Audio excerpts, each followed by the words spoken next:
찬양의 열기가 아주 뜨겁습니다. 예, 우리 젊은 세대들이 있는데, 우리 부모 세대들의 본을 받아서 참 주님께 충성하는 세대로 이렇게 이어져 갔으면 좋겠다 하는 그런 마음을 들었습니다. 저희가 남원이 사실 이제 자매님들 그 주일 애찬이 대단합니다. 그래가지고 저희가 제발 좀 그 반찬 개수를 줄이라고 해가지고 최근에 이제 반찬 개수를 좀 줄였어요. 줄였는데 제가 이 동백교회에 와서 애찬 뭐 매주 그런 건 아니시라고 자꾸 얘기하시는데, 근데 뭐 값으로 매기긴 좀 그렇습니다만 10만 원 이상 좀 되는 그 아주 대단한 뷔페에서 먹은 그런 즐거움을 누렸습니다. 자매님들 감사합니다. 제가 이제 첫날이라서 이제 어제인데, 이 동백교회 예배당 처음 찾아오면서 참 위치가 좋다.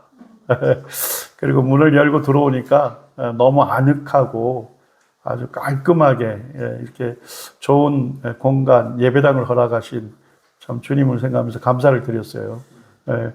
그리고 조금 전에 이제 저희 아내하고 같이 이게 호수 옆에 숲, 그 숲 밑에 그 생각하는 의자가 있더라고요.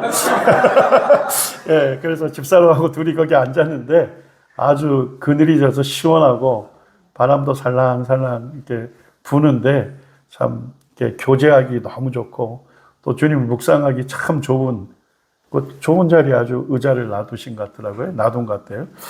참 좋은 환경에서 이렇게 주님을 섬기고 계신데 우리 형제자매들 통해서 주님께서 이 교회를 부흥케 하시는 그런 놀라운 일을 보게 하시기를 기대하고 또 기도하겠습니다.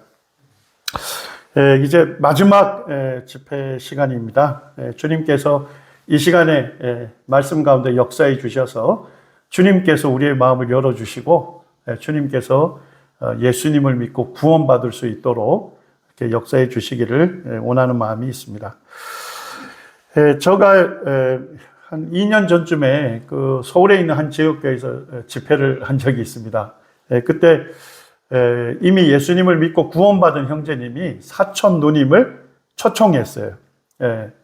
그리고 이제 그때 갔더니까 여기 동백교회하고 똑같이 토요일 날 오후에 2시간, 그 다음에 주일 날 2시간 이렇게 시간을 갖고서 집회를 했습니다. 2시간 이제 딱 끝나고 나서 이제 티타임도 하고 간식도 나누는 시간이었는데, 이제 이렇게 곱상하게 생기신 아주머니가 저한테 와서 감사를 표시하더라고요. 은혜 많이 받았다고. 그러시면서 자기가 이제 다른 교회 그 권사로 주님을 섬기고 있는데, 이 동생의 초대로 여기 집회를 왔는데, 우리 교회 부흥회는 막 웃기고 즐기고 즐겁게 하는데, 이 교회는 어떻게 된지 오로지 그냥 성경 말씀만 가지고 전한다고. 그렇게 하시면서 저한테 그러시는 거예요. 자기가 30년 이상 교회를 다녔지만, 내가 하나님을 섬긴다고 했지만 내가 섬기는 하나님이 어떤 분인지 자기가 잘 몰랐다는 거예요. 근데 2시간 말씀을 들으면서 내가 섬기는 하나님이 어떤 분인지 알았다. 하나님은 우주 만물을 지으신 크신 분이고 나를 지으신 내 삶의 주인이시고 내가 믿고 섬겨야 할 왕이 되시는 분, 내가 그분만을 경배해야 한다 하는 것이 인간의 당연한 도리이고 옳은 본분이다 하는 것을 본인이 이제 깨닫게 됐다는 거예요. 그러면서 제가 이 성경책에 대해서도 그냥 좋은 말씀인 줄 알았는데, 이 성경에 기록된 예언이 실제 역사 가운데서 이루어지는 것을 보면서 하나님은 전능하신 분이시고 하나님은 살아계신 분이시다. 내가 믿는 하나님은 살아계신 분이시다 하는 것을 깨닫게 됐다는 거예요. 그렇게 이제 감사를 표한 다음에 자꾸만 제 손을 이끌고, 저기 좀, 요게 목회자실 거기 가서 좀 질문할 게 좀 있다는 거예요. 그러면서 이제, 그 동생분하고 같이 들어갔어요. 그리고 이제 장로형제만 같이 들어갔는데, 이런 이제 질문 하시는 거예요. 동생이 만날 때마다, 누님, 구원 받으셔야 돼요. 누님 그냥 교회 다닌다고 되는 게 아니고 누님 구원 받으셔야 하는. 자꾸만 동생이 만날 때마다 그 얘기를 한다는 거예요. 그래서 저한테 얘기하니까 예수님을 믿으면 됐지 왜 꼭 구원을 받아야 한다고 하느냐. 예. 근데 도대체 그 이해가 안 된다. 그 동생한테 얘기해도 동생이 시원하게 답도 안 해주고 자꾸만 만날 때마다 구원 받으셔야 한다고 자꾸 얘기를 합니다. 그래서 제가 성경에는 이 하나님의 소원이 기록이 되어 있다. 그러니까 우리 권사님이 디모데전서 2장 4절을 펼치셔서 하나님의 소원을 한번 읽어보시라 그랬습니다.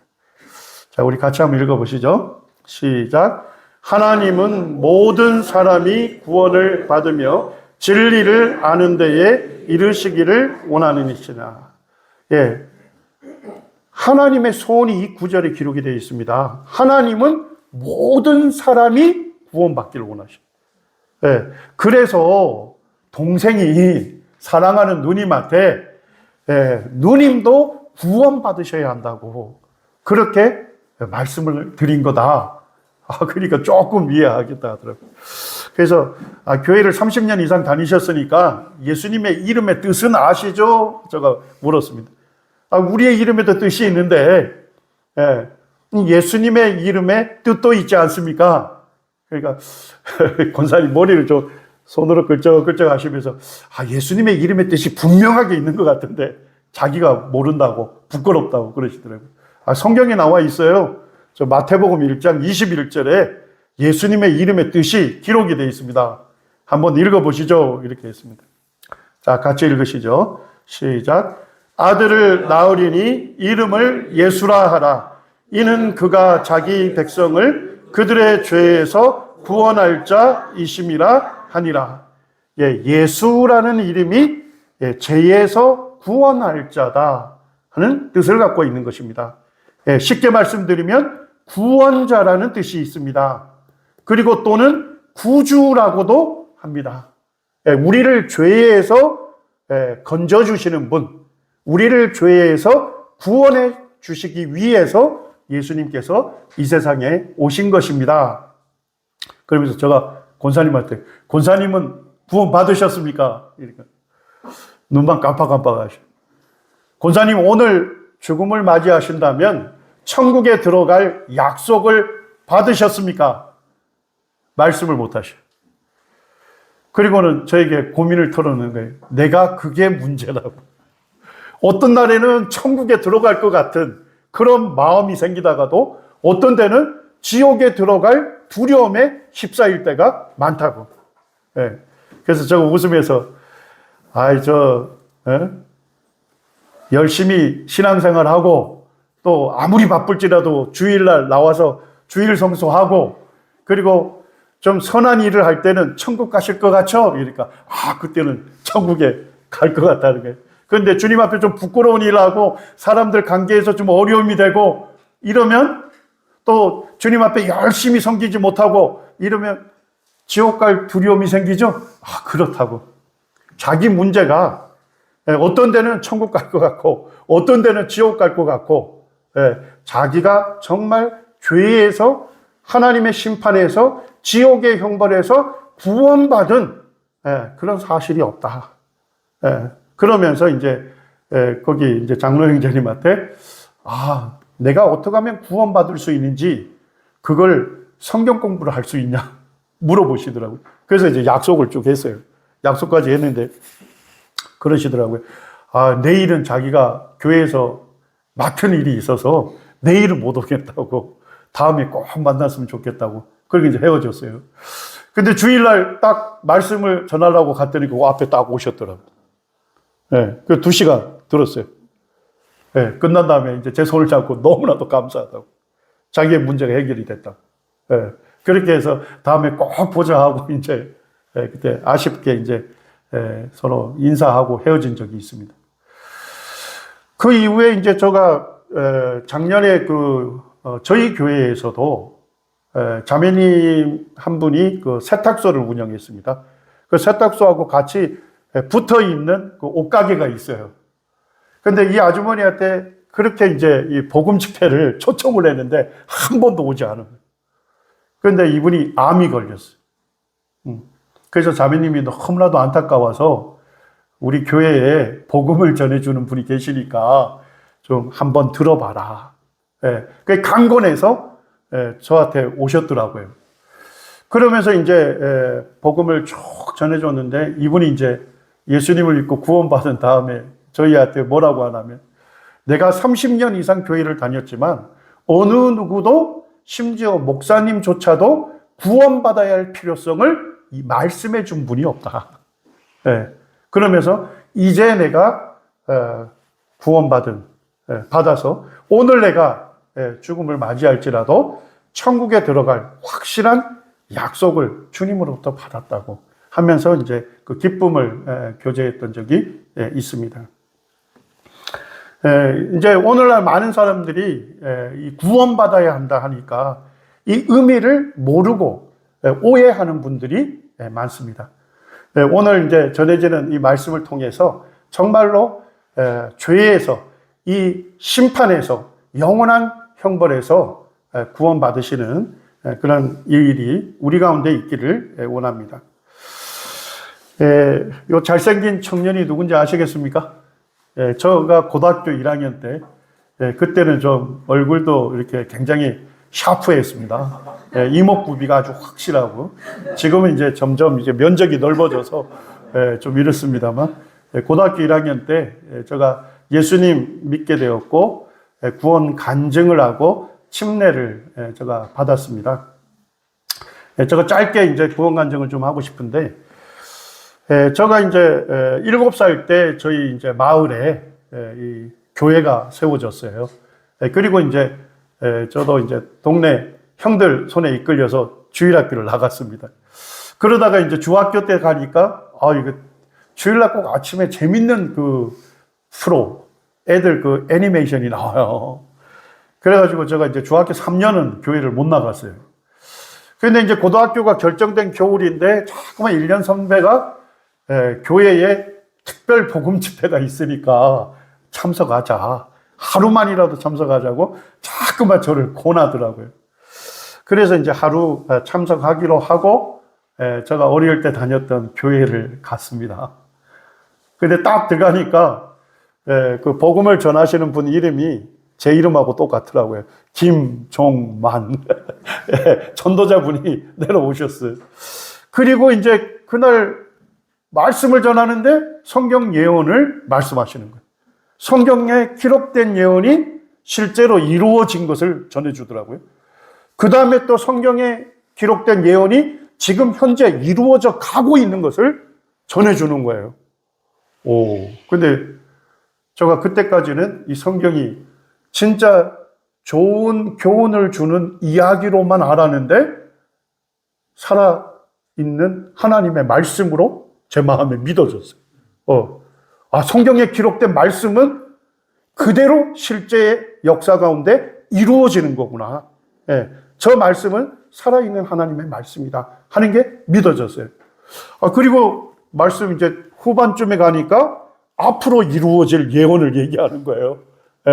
앞으로 이루어질 예언에 예수님을 믿지 못한, 구원받지 못한 사람은 예수님이 오실 때 휴거되지 못한다. 그리고 그 사람은 7년 환란으로 들어가게 된다 하는 경고의 말씀을 얘기를 하는데 막 두려움이 저한테 오는 거예요. 그래서 이제 제가 하루만 약속했습니다만 3일 다 이렇게 참석을 했어요. 그리고 그때 구원받지는 못했어요. 이 성경이 살아계신 하나님 말씀이라는 것도 믿고 제가 미래적으로 이루어질 일을 들으면서 내가 구원받지 못하기 때문에 주님 오실 때 주님께로 갈 수 없구나. 나는 정말 무시무시한 환난 가운데로 들어갈 수밖에 없구나 하는 그런 두려움만 갖고서 구원의 확신은 없었어요. 그리고 이제 제가 전집회를 참석을 했습니다. 그러니까 어른들이 이 젊은 학생이 계속 나오고 이러니까 얼마나 기특합니까? 저에게 복음을 많이 전해주셨어요. 그런데도 제가 구원받은 확신이 없었어요. 복음을 많이 들었는데. 그러다가 이제 그 해 이제 여름에 강원도에 있는 여러 교회들 연합 캠프가 있었습니다. 강원도 교회 연합 캠프. 이제 거기 갔는데 이제 마지막 날이에요. 옛날에는 마지막 날이 뭘 합니까?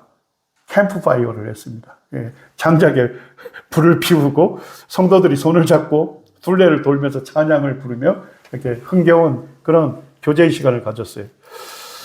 캠프파이어를 할 때가 됐는데, 예, 저희 이제 교회에서 한 형제님이 오시더만, 예, 이 전도자 분하고 오늘 이 구원의 문제에 대해서 좀 깊이 상담을 좀 해라.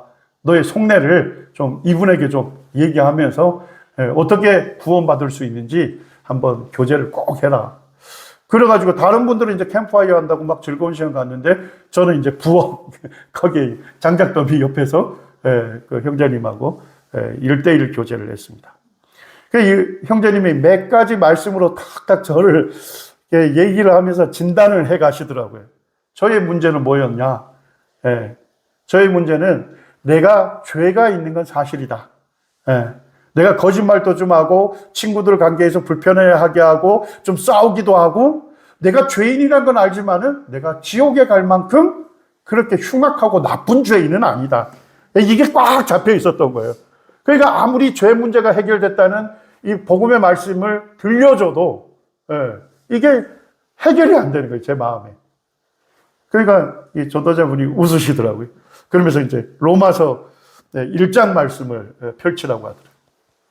그러면서 1장 28절에 그들이 마음에 하나님 두기를 싫어하네. 너를 지으신 분이 하나님인데 그렇다면 너의 주인은 누구냐? 하나님이시죠. 하나님을 너의 마음에 두기를 싫어하는 것이 그것이 가장 하나님 앞에 큰 죄가 된다.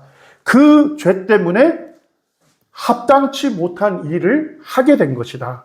그러면서 이게 수많은 제목이 있는데 그 중에 한 가지 죄를 지어도 뭐에 해당이 됩니까?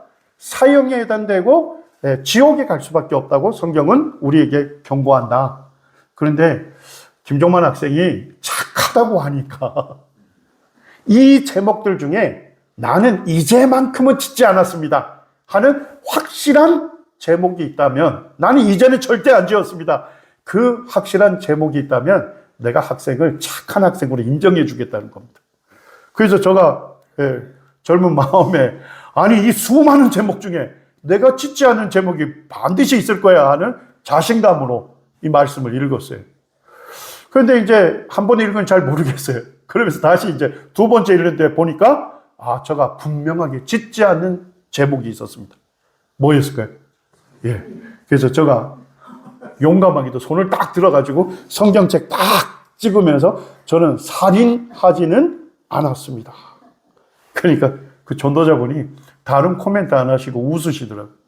그러면서 마태복음 5장을 펼치라고 하시더라고요. 네. 우리 마태복음 5장 21절, 22절 같이 한번 읽겠습니다. 예, 시작. 옛사람에게 말한 바 살인치 말라. 누구든지 살인하면 심판을 받게 되리라 하였다는 것을 너희가 들었으나 나는 너희에게 이르노니 형제에게 노하는 자마다 심판을 받게 되고 형제에 대하여 나아가라 하는 자는 공회에 잡히게 되고 미련한 놈이라 하는 자는 지옥불에 들어가게 되리라. 이 말씀을 이제 읽게 하신 다음에 그 얘기를 하시더라고요.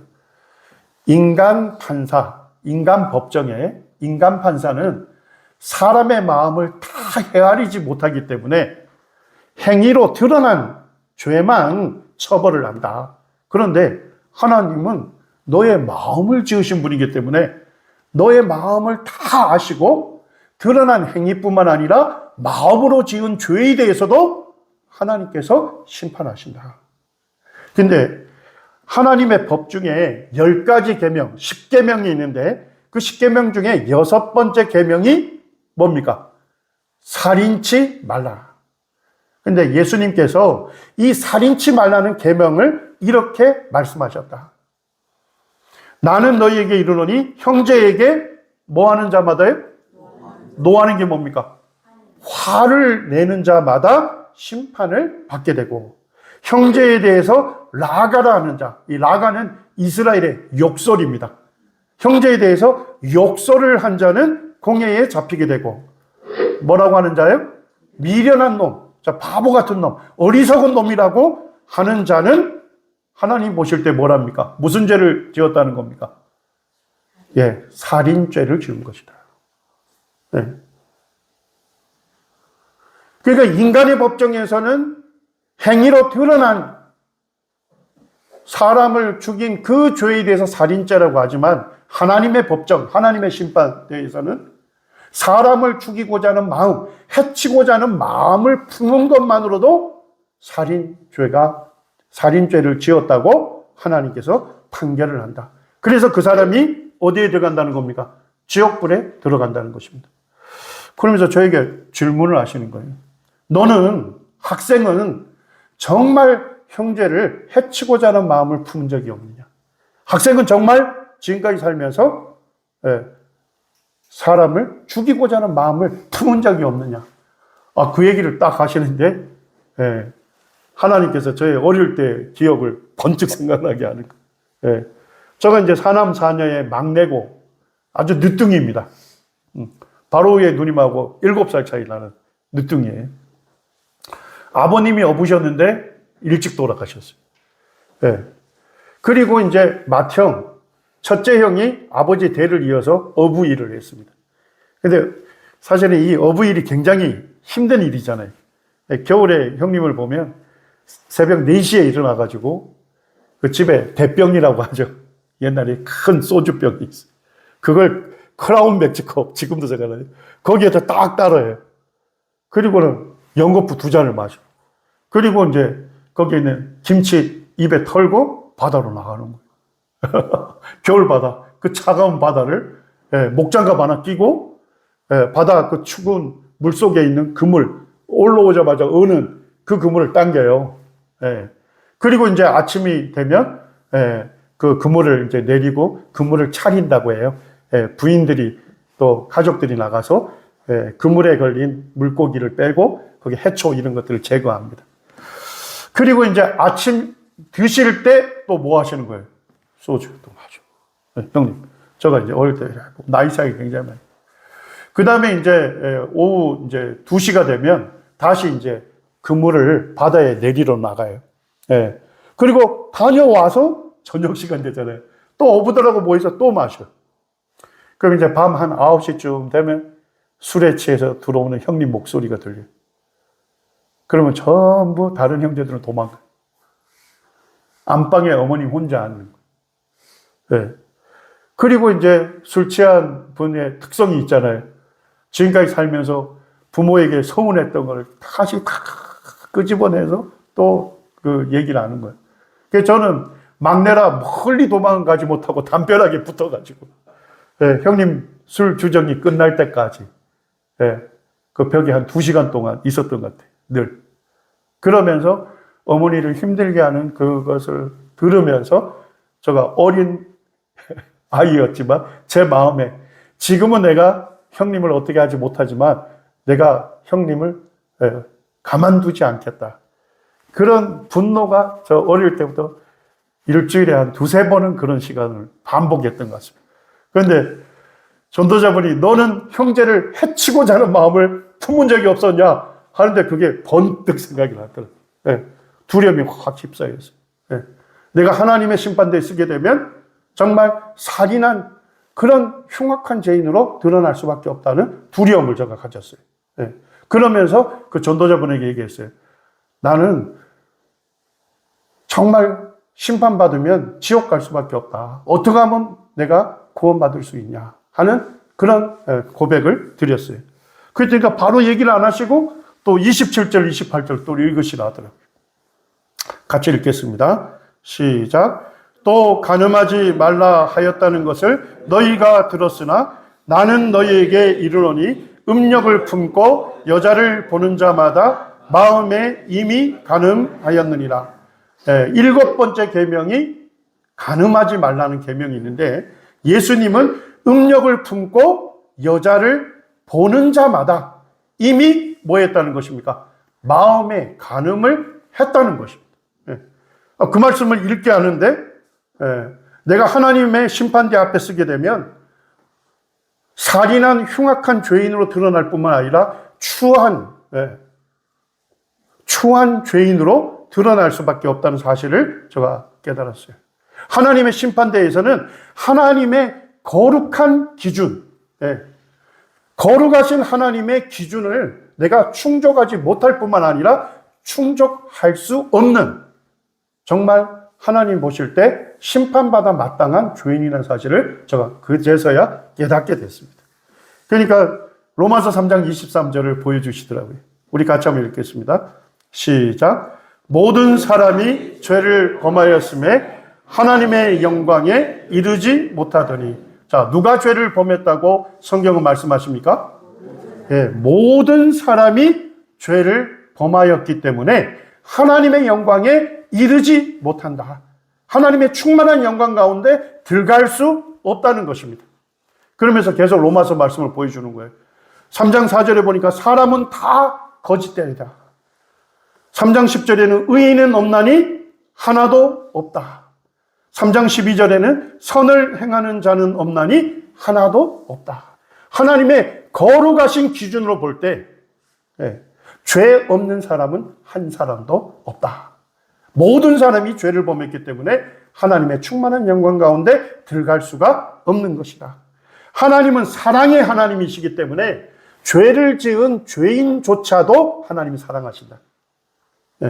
그렇지만 동시에 하나님은 거룩하신 분이기 때문에 누구와 함께 할 수 없습니까? 죄인과 함께 할 수 없는 분이십니다. 하나님은 사랑의 하나님이시지만 또한 공의로우신 분이셔요. 공의를 쉽게 얘기하면 하나님은 정의로우신 분이십니다. 하나님은 죄에 대해서 어떻게 합니까? 눈 감아 주실 수 없어요. 죄에 대해서는 반드시 처벌하시는, 심판하시는 공의로우신 분이시다. 그러니까 죄인이 하나님께로 갈 수 있는 유일한 길은 무엇입니까? 뭘 해결해야 합니까? 이 죄 문제를 해결해야만 하나님께로 갈 수 있다는 것입니다. 그러면서 베드로전서 2장 24절 말씀을 이렇게 하셨어요. 우리 같이 한번 읽겠습니다. 시작. 친히 나무에 달려 그 몸으로 우리 죄를 담당하셨으니 이는 우리로 죄에 대하여 죽고 의에 대하여 살게 하려 하심이라. 저가 채찍에 맞음으로 너희는 나음을 얻었나니. 친이라는 뜻은 뭡니까? 예수님이 직접, 이런 얘기입니다. 예수님이 직접 나무에 달리셨습니다. 예수님이 몸소, 예수님이 직접 나무에 달리셨습니다. 자, 이 나무는 어떤 나무를 얘기합니까? 십자가를 얘기하는 것입니다. 예수님이 직접 십자가에 달려 그 몸으로 우리 죄를 담당하셨다. 죄는 저가 졌는데 십자가에 못 박히신 예수님이 저의 죄를 어떻게 하셨습니까? 담당하셨어요. 저의 죄를 또 맡으셨어요. 자, 죄인을 심판하시는 하나님 입장에서 볼 때 누가 죄인처럼 되셨습니까?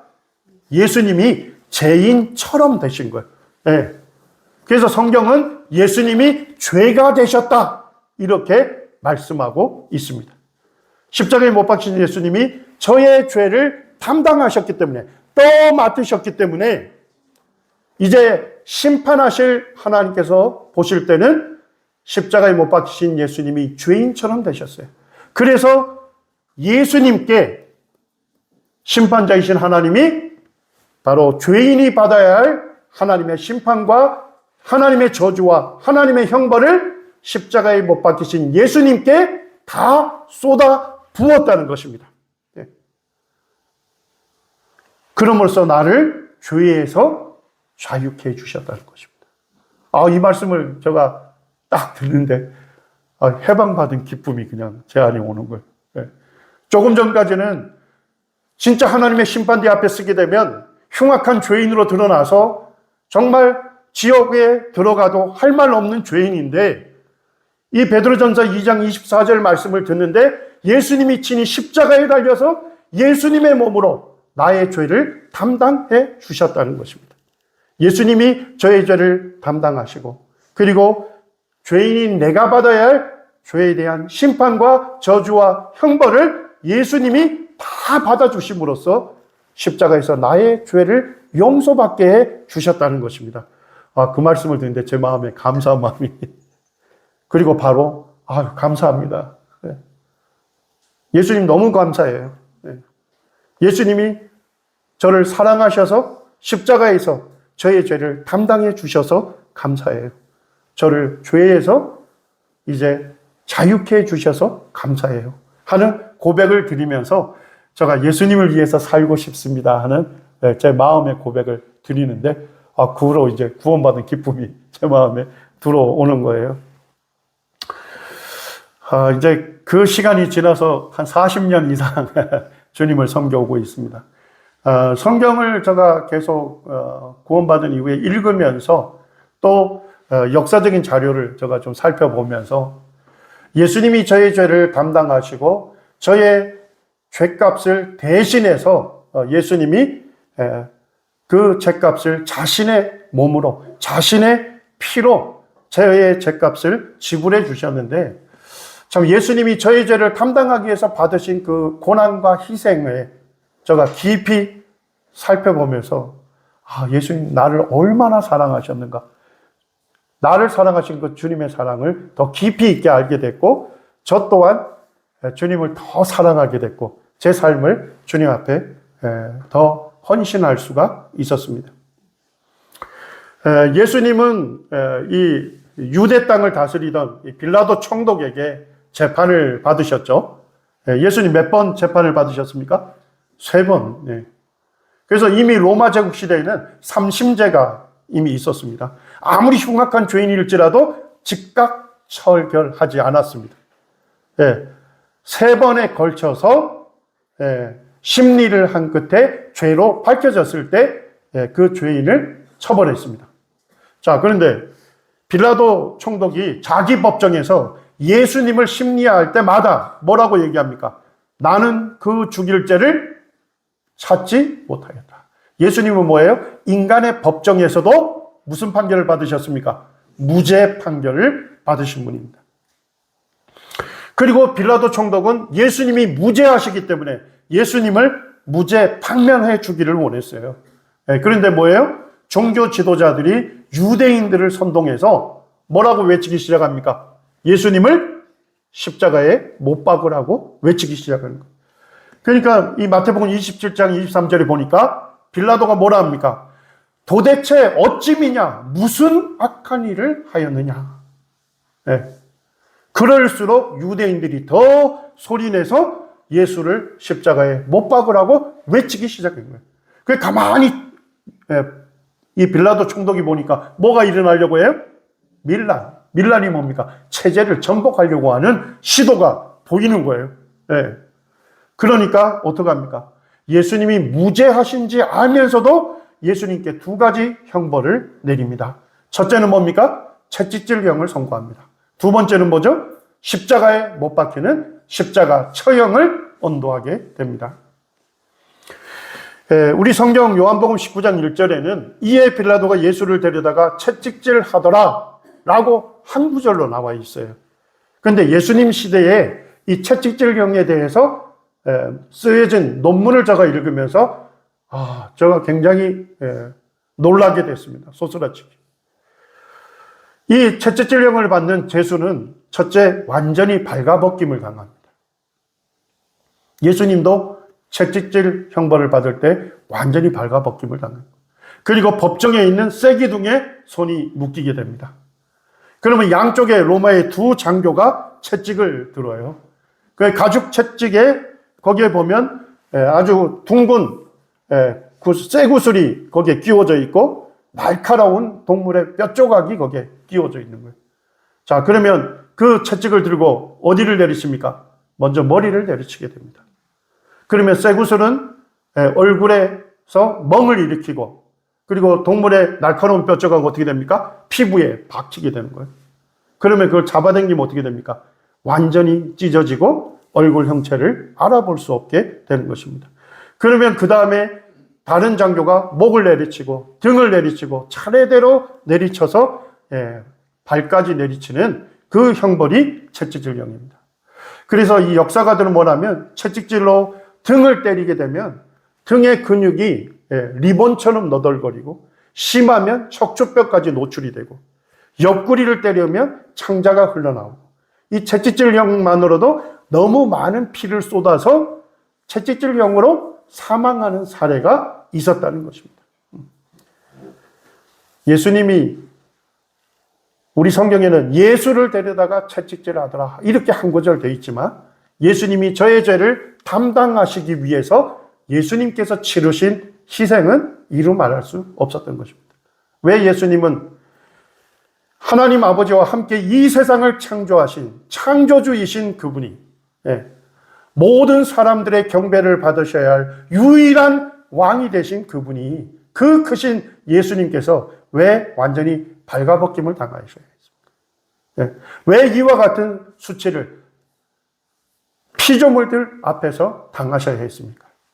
그것은 바로 여러분과 저의 죄를 담당하시기 위함이었습니다. 그런데 놀랍게도 구약성경 이사야 53장 5절에는 예수님 오시기 700년 전에 선지자 이사야를 통해서 하나님께서 이렇게 예언해 놓으셨어요. 같이 읽으시죠. 시작. 그가 채찍에 맞음으로 우리가 나음을 입었도다. 그가 채찍에 맞음으로 죄인인 우리가 나음을 입을 것이라고 예언해 놨습니다. 그는 누구를 가리킵니까? 바로 예수님을 가리키는 것입니다. 예수님 오시기 700년 전에 이사야 선지자를 감동하셔서 하나님께서 예언을 해 놓으신 겁니다. 그가 채찍에 맞음으로 죄인인 우리가 나음을 입을 것이다. 그런데 이 일을 바로 예수님께서 이루신 것입니다. 그리고 예수님은 채찍질형을 받으시고 50kg 정도 되는 다듬지 않는 감람나무로 된 십자가 형태를 메고 골고다 언덕까지 오르셨습니다. 이 골고다라는 뜻이 해골이거든요. 해골의 형상을 하고 있는 절벽 위에서 십자가 처형을 처했습니다. 예수님이 이 골고다 언덕에서 십자가형을 당하신 것입니다. 십자가형은 무엇입니까? 말 그대로 십자 형태, 가로들보와 세로들보가 있는 이 십자가 형태에 제수를 어떻게 합니까? 양손을 가로들보에다가 대못을 박아서 고정하는 것입니다. 그리고 양발을 겹쳐서 수직들보에다가 대못을 박아서 고정하는 것입니다. 그리고 이 십자가 형태를 어떻게 합니까? 세웁니다. 자, 십자가에 못 박힌 제수를 언제까지 그곳에 둡니까?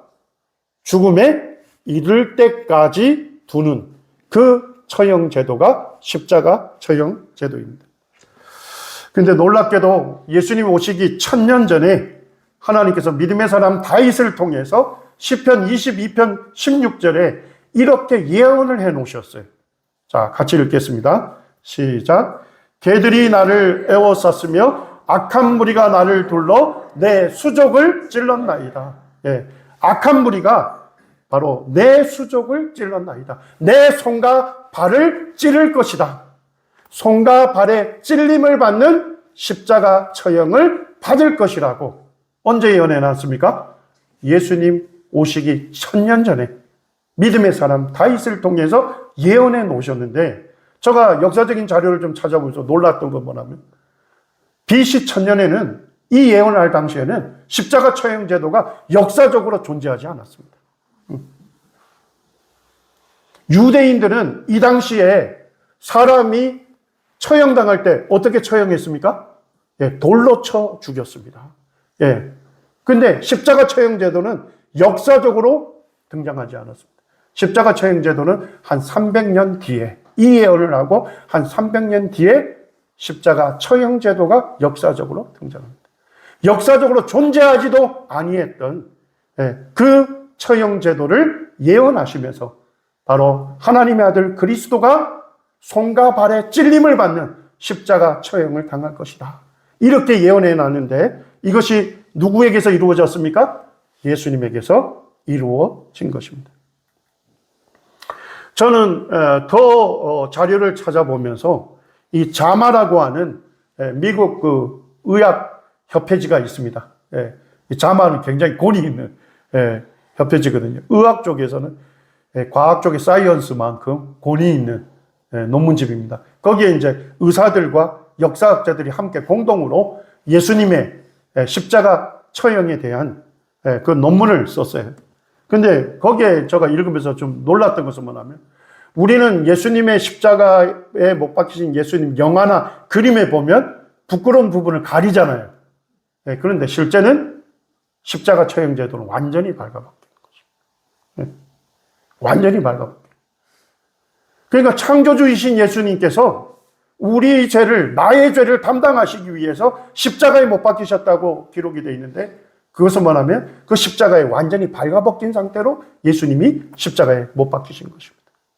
그래서 이 논문에서 이렇게 얘기합니다. 모멸감과 극한의 고통을 죽음에 이를 때까지 겪도록 하는 가장 잔인한 형벌이 십자가 처형제도다. 그러니까 오늘날 아무리 흉악한 죄인에게 사형을 시키더라도 어떻게 합니까?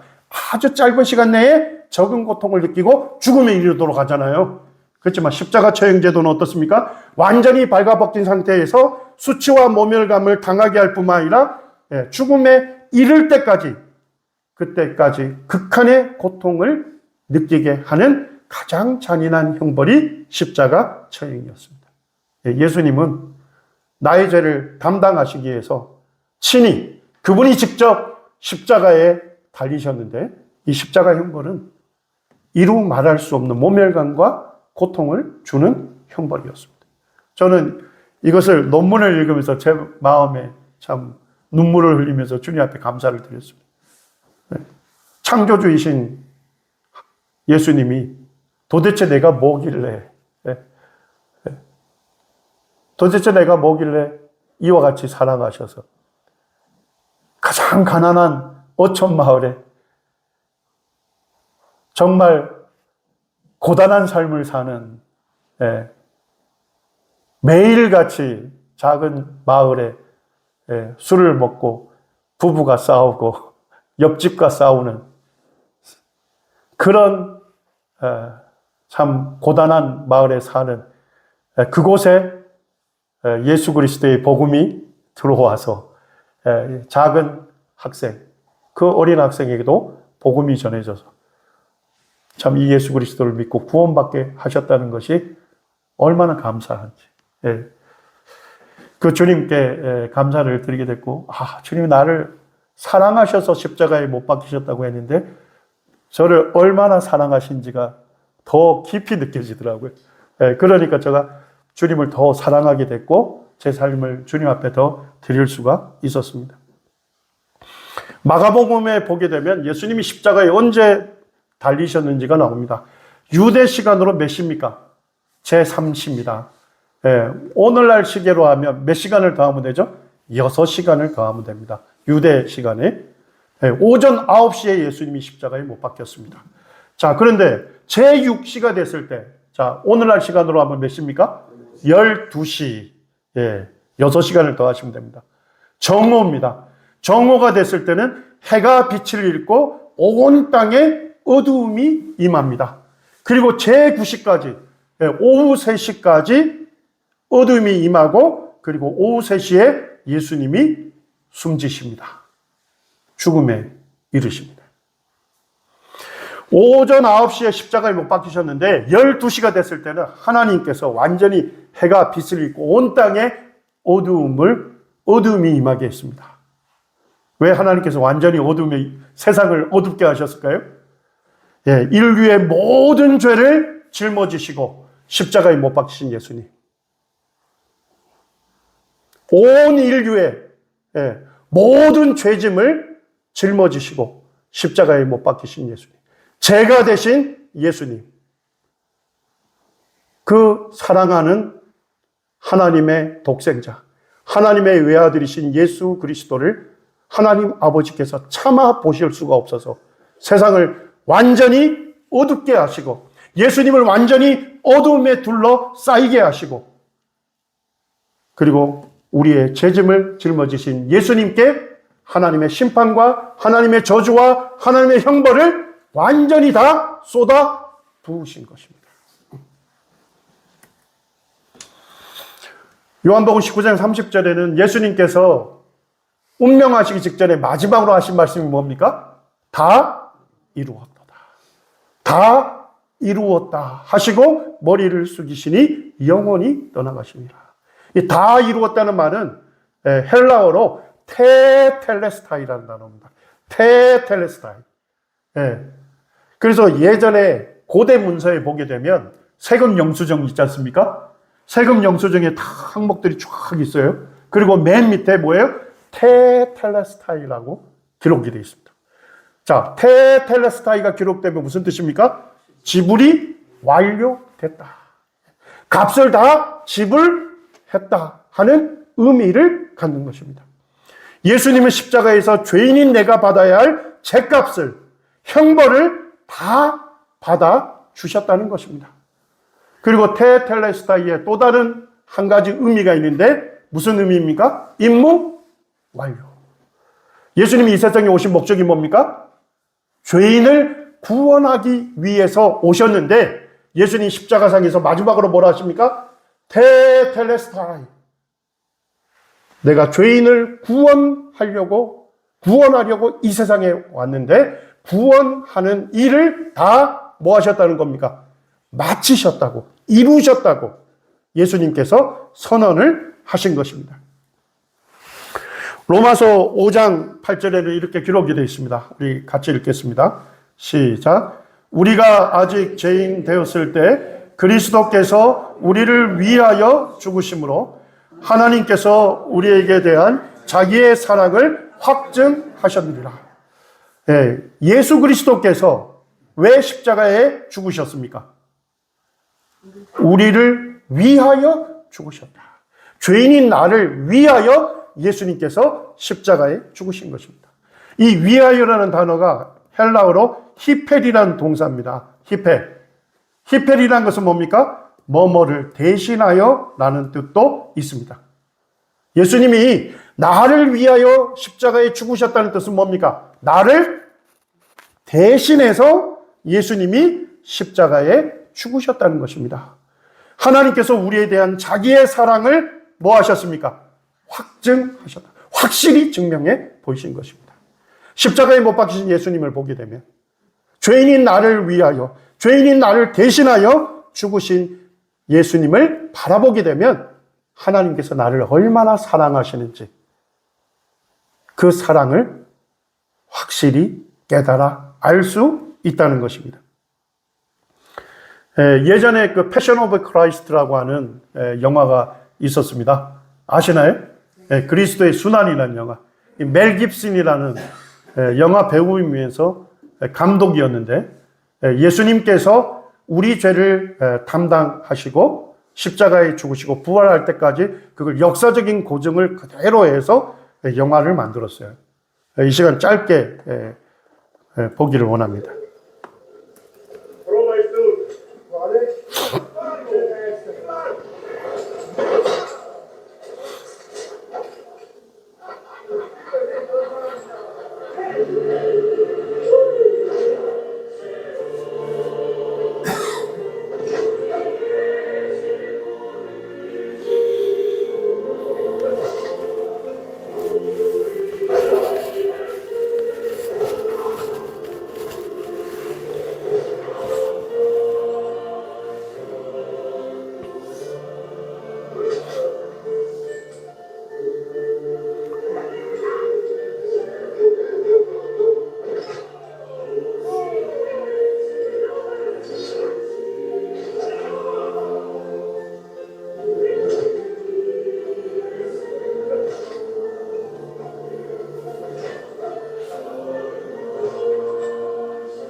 네.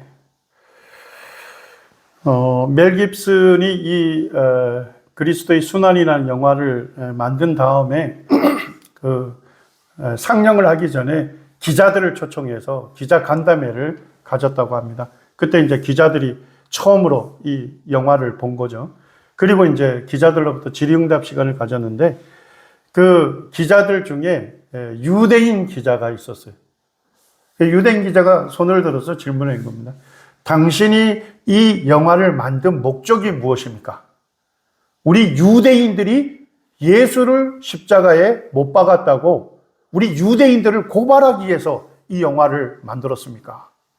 멜 깁슨이 절대 그런 의도로 만든 게 아닙니다. 그러니까 이분이 그러면 도대체 누가 예수를 십자가에 못 박았다는 것입니까? 재차 물었어요. 그러니까 멜 깁슨이 지금은 공식적인 이 기자 간담회니까 내가 이 시간에 말을 못하고 끝난 다음에 당신에게 개인적으로 말하겠다. 그러니까 그 유대인 기자가 물러나지 않았어요. 당신이 영화를 만든 것은 공적으로 만든 거 아닙니까? 많은 사람이 보도록 만든 것이니까 예수를 누가 십자가에 못 박았는지에 대해서 공적으로 당신이 답해야 한다. 예, 그때 멜 깁슨이 자기의 오른손을 들었답니다. 바로 내 죄가, 바로 죄인인 내가 예수님을 십자가에 못 박았습니다. 예수님이 바로 내 죄 때문에 예수님 십자가에 죽으신 것입니다. 하는 그 고백을 했다는 신문을 읽은 적이 있습니다. 성경도 누가 예수님을 십자가에 못 박았습니까? 사도행전은 유대인들과 로마의 간원이 함께 하나님의 그리스도를 거슬렸다, 대적했다고 기록하고 있습니다. 이 로마 사람인 이 빌라도 총독에게 예수님을 십자가 처형에 언도해달라고 요구했던 사람들이 누굽니까? 유대인들입니다. 예수님을 십자가에 못 박으라고 유대인들이 요구를 했죠. 그리고 그 유대인들의 요구를 받아들여서 실제 예수님을 십자가 처형을 집행한 사람들이 누굽니까? 로마 사람들, 이방인들인 것입니다. 그래서 누가 예수님을 십자가에 못 박았습니까? 유대인과 이방인이 합세해서 하나님의 그리스도를 대적하였다고 성경은 말씀하고 있습니다. 온 인류가 예수님을 십자가에 못 박은 것입니다. 죄인인 나를 위해서, 나를 대신해서 내 죄가 예수님을 십자가에 못 박았다고 멜 깁슨은 고백을 했습니다. 골로새서 2장 13절과 14절에서는 아주 분명하게 밝힙니다. 예수님이 십자가에서 내 죄에 대한 죗값을 치르시고 나를 죄에서 용서해 주셨는데 얼마만큼 죄를 사하셨다고 선언합니까? 우리의 모든 죄를 사하셨다. 이 사자가 무슨 사자입니까? 용서할 사자입니다. 예. 예수님이 십자가에서 나의 모든 죄에 대한 형벌을 받으셨기 때문에 예수님은 우리의 모든 죄를 용서받게 해주신 겁니다. 내가 태어나서 죽을 때까지 나의 모든 죄를 대신해서 예수님이 십자가에서 그 죗값을 치르셨다고 성경은 말씀하고 있습니다. 또한 우리를 거스리고 불리하게 하는 법조문으로 쓴 증서를 말하고 있어요. 이것은 바로 내 죄와 내 죄에 대한 형벌이 기록된 증서를 말하는 것입니다. 그 증서를 어떻게 했습니까? 지우시고 그 증서를 어떻게 했습니까? 제하여 버렸다는 게 뭡니까? 찢어 버리시고 그 증서를 십자가에 어떻게 했습니까? 못 박아 버리신 거예요. 그러니까 더 이상 뭐예요? 믿는 사람의 죄와 죄에 대한 형벌을 물을 수 있는 뭐까지도 제거했습니까? 그 근거까지도 완전히 십자가에서 해결해 주신 것입니다. 예수님 십자가에서 나의 모든 죄를 담당하셨고 그리고 완전하게 용서해 주시고 이 예수님을 믿는 자를 구원하시는 완전한 사랑을 베푸신 것입니다. 에베소서 1장 7절을 같이 한번 읽겠습니다. 시작. 우리가 그리스도 안에서 그 은혜의 풍성함을 따라 그의 피로 말미암아 속량 곧 제사함을 받았으니 그의 피로 말미암아. 누구의 피입니까? 예수님이 십자가에 흘리신 피로 말미암아 속량 곧 제사함을 받았도다. 이 속량이 뭡니까? 속량. 고대에서는 뭐라고 했냐면 노예 시장이 있지 않습니까? 노예가 자기 몸값을 갖고서 팔리잖아요. 근데 어떤 사람이 노예를 정말 사랑해서 그 노예를 노예 신분에서 자유케 하려면 어떻게 해야 합니까? 노예의 몸값을 지불해주고 그 노예를 노예로부터 노예의 신분으로부터 자유를 얻게 했어요. 이것을 속량이라고 합니다. 예수님이 뭐예요? 예수님의 피로, 예수님의 목숨값으로 내 죄값을 지불하시고 나를 죄에서 용서받게 해주신 것입니다. 죄에서 자유케 해주신 것입니다. 제가 신문 기사를 읽다가 되게 놀란 적이 있는데 옛날 신문에 보면 외국 사례를 가끔씩 짧게 그 사례를 쓴 게 있었어요. 거기에 보니까 미국 LA에서 어떤 여대생이 자가용을 몰고 아주 그냥 과속 질주를 한 거예요.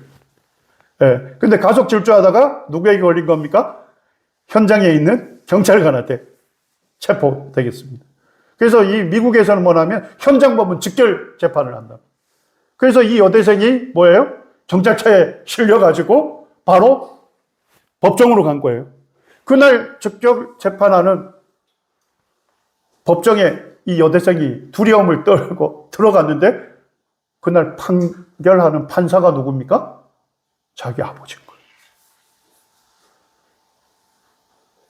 이 여대생은 가속 질주하면서 현행범으로 체포가 돼가지고 지금 직결 재판을 받은 여대생이 언제 경찰차를 탔겠습니까? 체포가 돼서 그 법정에 두려운 마음으로 딱 들어갔는데 보니까 재판장에 앉아있는 판사가 자기 아버지예요. 자, 이 여대생은 처벌받을까요? 받지 않을까요? 특별히 우리나라 사람들이 답을 못하더라고요. 만약에 똑같은 죄를 지었는데 자식이 아니고 다른 사람이라서 그 사람에게는 죄값을 물고 처벌을 하고 똑같은 죄를 지은 자기 딸에게는 사랑한다고 죄값을 묻지 않는다면, 처벌하지 않는다면 이 재판관은 어떤 재판관입니까? 불의한 재판관이죠. 근데 그 아버지는 공의로운 재판관이었습니다. 딸을 세우고 딸이 어떤 법 조항을 어긴 현행범이다 하고 선언을 했습니다. 판결을 했습니다. 판결을 하고 벌금형을 물게 하고 이 벌금을 물지 않으면 감옥 얼마 기간을 산다고 판결을 내렸습니다. 근데 그 판결을 내린 다음에 놀라운 일이 났어요. 그 판사가 그 위에서 법복을 벗습니다. 그리고 평상복을 입고 내려옵니다. 그리고 딸을 잡고 있는 보안관 앞에서 뭘 지불합니까? 딸이 지불해야 할 벌금을 아버지가 대신 지불합니다. 자, 그러면 보안관 손에 잡혀있던 딸은 누구에게로 즉시로 인도가 되죠? 사랑하는 아버지에게로 즉시로 인도가 돼요. 제가 그 신문 기사를 읽으면서 야, 이게 바로 속량이구나. 예수님이 자신의 피값으로 자신의 목숨값을 지불하고 나를 이 죄에서 자유케 하셨는데 바로 그 아버지를 보면서 하나님의 사랑을 제가 알게 됐어요. 딸이 지불해야 할 그 죄값을 누가 지불했습니까? 딸을 사랑하는 아버지가 대신 지불함으로써 딸을 그 죄에서 자유케 해 준 것입니다. 예수님은 십자가에서 우리의 죄를 담당하시고 우리의 죄에 대한 대속을 이루셨어요. 그리고 예수님은 무덤의 장사가 됐습니다. 금요일날 이제 장사가 됐는데, 아까 첫 시간에 말씀드린 그대로 이 유대인의 장사 예법에는 흙에 매장하지 않고 이 큰 돌에 구멍을 파서 그 안에 있는 석판 위에다가 시신을 올려놓습니다. 그리고 세마포 흰천을 감습니다. 그리고 침향과 모향이 섞인 그 기름을 코팅하듯이 바릅니다. 그리고 그 돌 무덤 안에 안치하는 겁니다. 그리고 바깥에 돌로 큰 돌을 굴러서 막습니다. 자, 근데 안식 후 첫날에, 자, 금요일 날 장사 되셨죠? 무덤에. 자, 안식일이면 무슨 요일입니까? 토요일입니다. 안식 후 첫날이면 무슨 요일이죠? 일요일에 새벽에 예수님을 믿는 여인들이 향품을 준비해서 예수님 안치된 그 무덤으로 갔습니다. 근데 무슨 일이 있었어요? 무덤에 돌이 굴려져 옮겨져 있었습니다. 그리고 여인들이 그 안에 들어갔을 때 예수님의 시체를 볼 수가 없었습니다. 그때 천사가 뭐라고 얘기합니까? 여기 계시지 않고 살아나셨다. 예수님께서 십자가에 달리시기 전에 제자들에게 또 사람들에게 뭐라고 얘기합니까? 인자가 팔리운 다음에 그리고 제3일에 다시 살아날 것이라고 말씀하셨는데 그 말씀대로 제3일이 되었을 때 예수님이 죽음의 권세를 이기시고 다시 살아나신 것입니다. 여러분들 종교 지도자 중에 죽은 자를 살렸다는 사람이 있습니까? 있다면 누구밖에 없습니까? 예수님 한 분밖에 없습니다. 더더욱 죽었다가 스스로 부활했다는 사람이 있습니까? 있다면 예수님 한 분밖에 없습니다. 오직 예수님의 무덤만이 시신이 비어 있는 것입니다. 예수님은 부활하여 살아계신 분이십니다. 예전에 이 부처님과 관련된 불경의 이야기를 읽은 적이 있습니다. 이 석가모니가 돌을 닦고 있는데 한 과부가 울면서 석가모니에게 옵니다. 알고 봤더니까 이 과부의 독자 외아들이 있었는데 외아들이 죽은 것입니다. 그래서 이 과부가 막 눈물을 흘리면서 석가모니에게 와서 뭐라고 요청합니까? 내 외아들이 죽었습니다. 살려주십시오. 그렇게 간절하게 외칩니다. 그러니까 부처님이 뭐라 했을까요? 저 마을로 내려가서 집들을 방문해서 이 집에 시신이 나가지 않은 집, 한 번도 사람이 죽지 않은 집이 있으면 그 집에 쌀 한 톨씩 받아와서 밥을 지어주면 내가 너의 독자를 살려주겠다. 그러니까 막 이 여인이 기뻐가지고 이제 마을로 내려갑니다. 근데 집들 중에 시신이 나가지 않은 집이 있어요, 없어요? 없는 거예요. 그래가지고 아무리 돌아봐도 없는 거예요. 그래서 이 과부가 지쳐가지고 이제 울면서 석가모니를 찾아와요. 없더이다. 그러니까 부처님이 뭐라 하셨을까요? 생자 필멸. 산자는 반드시 죽는다. 너무나도 자연스러운 위치를 얘기한 거예요. 네? 산자는 반드시 뭐라고요? 죽는다. 그러니까 부처님도 뭐예요? 죽은 자를 뭐 할 수 없다는 거예요? 살릴 능력이 없다는 것입니다. 이 공자와 관련된 일화도 있습니다. 공자님이 죽음이 임박했어요. 임종이 가까웠어요. 숨을 헐떡거리는데 공자의 제자가 뭐라고 합니까? 선생님, 스승님, 죽음 이후에 저생은 어떤 세상입니까? 이제 막 존경하는 스승이 이제 막 죽어가니까. 그러니까 공자님이 하신 말씀이 내가 태어나서 이 생도 다 알지 못하는데 어떻게 저생을 말할 수 있겠느냐. 이분들은 철학자 중에 높은 철학자예요. 네. 그렇지만 예수님은 뭡니까? 죽은 자를 살리셨을 뿐만 아니라 예수님 스스로 말씀하신 그대로 제3일에 죽음의 권세를 이기시고 예수님은 부활하신 것입니다. 로마서 1장 4절에 보니까 성결의 영으로는 죽은 자 가운데서 부활하사 능력으로 하나님의 아들로 선포되셨습니다. 이분이 누구십니까? 예수 그리스도이십니다. 사도행전 5장에서는 나무에 달아 죽인 예수를 누가 살리셨습니까? 하나님이 살리시고 예수님을 뭐로 삼았습니까? 임금과 구주로 삼으셨습니다. 예수님이 십자가에서 우리 죄를 대속하실 때는 머리에 무슨 관을 쓰셨습니까? 가시 멸류관을 쓰셨어요.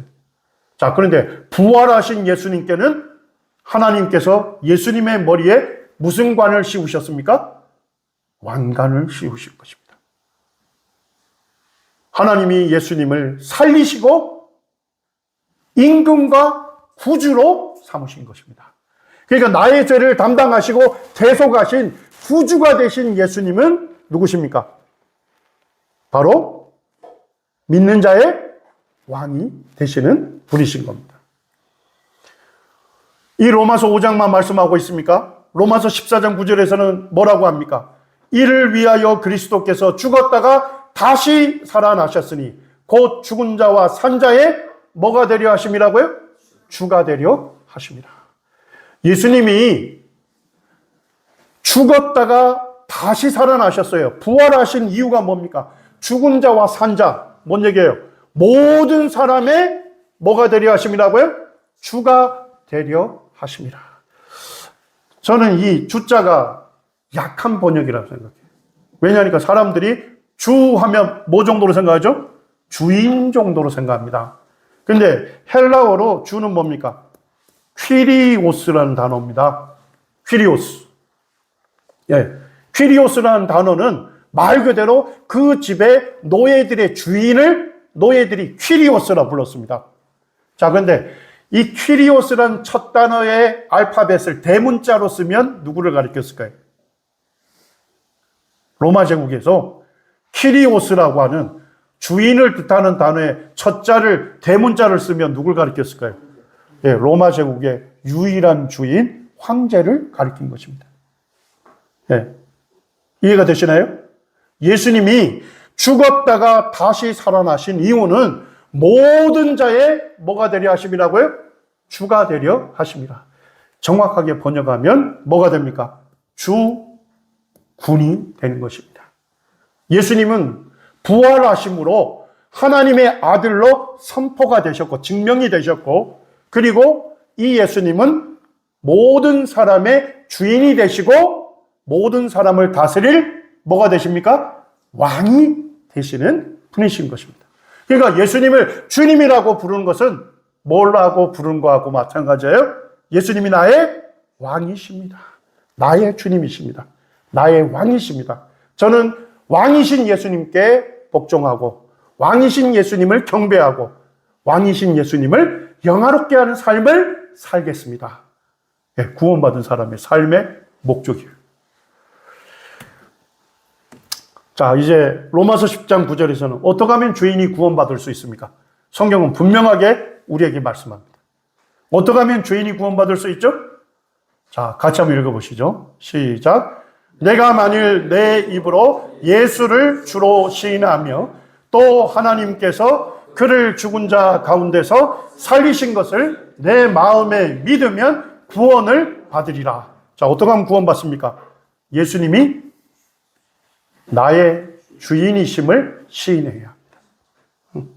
그리고 하나님께서 예수님을 죽은 자 가운데서 살리신 것을 내 마음에 믿으면 즉시로 그 죄인이 뭘 얻습니까? 구원을 받습니다. 자, 이 말씀은 뭐예요? 십자가에서 나의 죄를 담당하시고 대속해 주신 예수님, 그리고 죽음의 권세를 이기시고 부활하여 살아계신 예수님을 나의 뭐로 받아들여야 돼요? 예, 예수를 주로 시인한다. 얘기는 뭡니까? 예수님이 나의 주님이십니다 하고 인정하고 받아들이는 거예요. 내 삶의 주인으로 받아들이는 거예요. 그럴 때 뭐예요? 즉시로 구원을 얻는 것입니다. 고린도후서 5장 21절은 놀라운 사실을 우리에게 말씀해 주고 있습니다. 우리 같이 한번 읽겠습니다. 시작. 하나님이 죄를 알지도 못하신 이를 우리를 대신하여 죄로 삼으신 것은 우리로 하여금 그 안에서 하나님의 의가 되게 하려 하심이라. 예, 하나님께서 죄를 알지도 못하신 예수님을 우리를 대신하여 죄로 삼으셨습니다. 자, 뭔 얘기입니까? 십자가에 못 박히신 예수님은 죄인인 나를 대신하여 죄짐을 짊어지신 것입니다. 십자가에 못 박히신 예수님은 죄는 누가 졌는데요? 내가 죄를 졌는데 십자가에 못 박히신 예수님이 나를 대신하여 죄인처럼 되셨다 이런 것입니다. 그러니까 내 죄가 누구에게로 전가된 겁니까? 십자가에 못 박히신 예수님께로 전가된 거예요. 옮겨진 겁니다. 자, 그리고 우리로 하여금 그 안에서 하나님의 뭐가 되게 하셨다고요? 의가 되려 하십니다. 예수님은 거룩하신 분이시죠? 예수님은 온전히 의로우신 분이시죠? 십자가에서 뭐가 이루어졌습니까? 내 죄는 십자가에 못 박힌 예수님께로 옮겨지고 예수님을 나의 주님으로 믿는 나에게는 예수님의 온전한 의를 누구에게요? 나에게 전가시켜 주신 것입니다. 예수님의 완전한 의를 나에게 입게 하신 것입니다. 그래서 예수 그리스도 안에서 뭐가 되게 하셨다고요? 하나님의 의가 되게 하셨다. 네, 십자가에서 뭐가 이루어졌습니까? 거룩한 막교환이 일어난 것입니다. 네. 내 죄는 예수님께로 옮겨지고 그리고 예수님의 완전한 의는 예수님을 믿는 나에게로 전가된 것입니다. 예수님 십자가에서 거룩한 막교환이 일어난 것입니다. 그래서 예수를 믿는 자에게는 결코 뭐가 없습니까? 정죄가 없다고 되어 있습니다. 정죄가 없다는 얘기는 뭐예요? 죄로 정할 수 없다는 얘기는 법적인 용어인데 뭐예요? 판사가 뭡니까? 그 사람을 아무리 법전으로 심리해도 처벌할 죄를 찾을 수 없어요. 그럼 판사가 뭐라고 선언하죠? 누구누구 무죄라고 선언하는. 결코 정죄함이 없다는 얘기는 뭡니까? 결코 유죄 판결을 내릴 수가 없다. 무죄 선언을 받았다는 의미인 것입니다. 자, 마지막 요한복음 5장 24절 말씀입니다. 예수님께서 우리에게 약속하시는 말씀이에요. 같이 한번 읽겠습니다. 시작. 내가 진실로 너희에게 이르노니 내 말을 듣고 또 나 보내신 이를 믿는 자는 영생을 얻었고 심판에 이르지 아니하나니 사망에서 생명으로 옮겼느니라. 자, 이게 한자로 무슨 자입니까? 예, 믿을 신자죠. 믿는다. 예, 믿을 신자입니다. 자, 앞에 무슨 변입니까? 사람. 뒤에는요, 말씀 원자입니다. 자, 믿는다는 것은 무엇을 믿는 겁니까? 예, 그 사람의 말을 믿는다는 것입니다. 쉽게 얘기하면 예수님을 믿는다는 것은 뭘 믿는 거예요? 예수님의 말씀을 믿는다는 것입니다. 하나님을 믿는다는 것은 뭡니까? 하나님의 말씀을 믿는다는 것입니다. 자, 예수님께서 뭐라고 말씀하십니까? 내가 진실로 너희에게 이르노니. 얼마나 중요하면 예수님이 내가 진실로 너희에게 이르노니. 내 말을 듣고 예수님 말씀을 듣고 또 나 보내신 이를 믿는 자는, 예수님을 이 세상에 누가 보내셨어요? 하나님을 믿는 자는 무엇을 얻습니까? 영생을 얻었다고 예수님이 말씀해 주십니다. 약속해 주십니다. 영생을 얻었다는 건 뭡니까? 예수님을 믿을 때 영생을 얻을 것이라고 했습니까? 앞으로 영생을 얻을 수 있다고 하셨습니까? 아닙니다. 예수님을 믿을 때 즉시로 뭘 얻었습니까? 영생을, 영원한 삶을, 영원한 생명을 즉시로 얻어 가지고 있는 거예요. 예, 영생을 얻었다는 얘기는 예수님을 믿을 때 영생을 얻어 가지고 있다는 것입니다. 영생은요, 죽음 이후에 누리는 게 아니에요. 언제 누립니까? 예수님을 믿을 때 이미 영원한 생명을 얻습니다.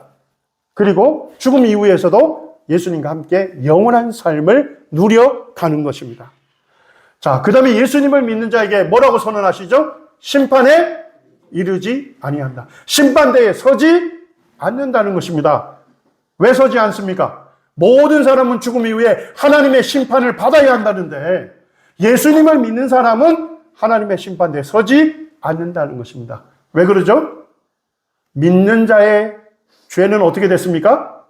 십자가에서 모두 다 예수님이 대신해서 죄값을 치루어 주셨죠. 예, 모든 죄가 십자가에서 용서를 받았기 때문에 더 이상 처벌받을 게 있습니까? 없습니까? 없다고 성경은 말씀하고 있습니다. 그렇기 때문에 예수님을 믿은 사람은 심판대에 서지 않습니다. 예수님을 믿은 사람은 사망에서 즉시로 어디로 옮겨집니까? 생명으로 옮겼다고 과거 완료형으로 말씀합니다. 예수님을 믿을 때 사망에서 생명으로 옮겼다. 성경은 뭐냐면 구원받지 못한 사람은 죄와 허물로 죽은 사람이라고 하고 있습니다. 자, 그런데 예수님을 믿을 때 뭘 얻습니까? 생명을 얻어서 예수님과 영원한 삶을 그때부터 살아가기 시작하는 것입니다. 구원받은 사람은요, 생명을 얻었기 때문에 이제 예수님과 더불어 이 세상을 살아가게 되는 것입니다. 제가 마지막 한 슬라이드 좀 더 얘기를 해야 되겠습니다. 갈라디아 2장 20절에 보니까 예수님을 믿고 구원받은 사람의 삶의 목적을 우리에게 말씀하고 있습니다. 우리 같이 한번 읽겠습니다. 네, 시작. 내가 그리스도와 함께 십자가에 못 박혔나니 그런즉 이제는 내가 산 것이 아니요 오직 내 안에 그리스도께서 사시는 것이라. 이제 내가 육체 가운데 사는 것은 나를 사랑하사 나를 위하여 자기 자신을 버리신 하나님의 아들을 믿는 믿음 안에서 사는 것이라. 예. 예수님을 믿고 구원받은 사람은 뭐가 바뀝니까? 주인이 바뀝니다. 주인. 예. 예수님 믿기 전에는 내 삶의 주인이 누구예요? 나였습니다. 하나님께서 나를 만드셨으니 내 삶의 주인은 누가 되셔야 돼요? 하나님이 되셔야 하는데 내 마음의 왕자에 누가 앉으셔야 돼요? 하나님께서 앉으셔서 나를 다스리셔야 하는데 내가 누구를 밀쳐낸 겁니까? 하나님을 밀쳐내고 내가 하나님의 자리에 앉은 겁니다. 이것은 뭡니까? 하나님의 왕권, 주권을 찬탈한 것입니다. 이것을 성경은 반역이라고 합니다. 자신이 주인인 채 하면서 자기 원하는 대로 자기 마음대로 살아가는 인생, 하나님의 주권을 찬탈한 하나님께 반역한 인생인 것입니다.